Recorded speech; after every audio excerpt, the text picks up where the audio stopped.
Hello and welcome back to our channel. In this video, I'm going to show you how to get dark mode on Snapchat 2023 that works on both Android and iOS. Before we get started, please don't forget to like and subscribe and click the notification bell for you to be updated to our latest tutorial videos. Without further ado, let's now begin.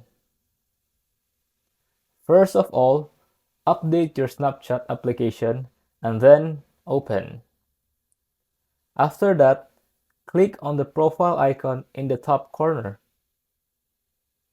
Click on the settings icon in the upper right corner.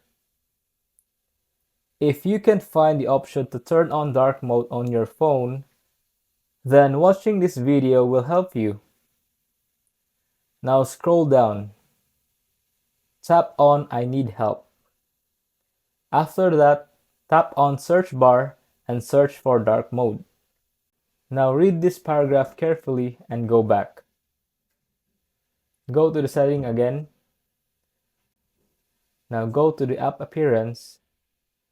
Click on always dark. Now you can enjoy your Snapchat account in dark mode. If you find this video helpful, leave a thumbs up, share it to your friends, and hit that subscribe button. Thanks for watching, and I'll see you soon in the next video.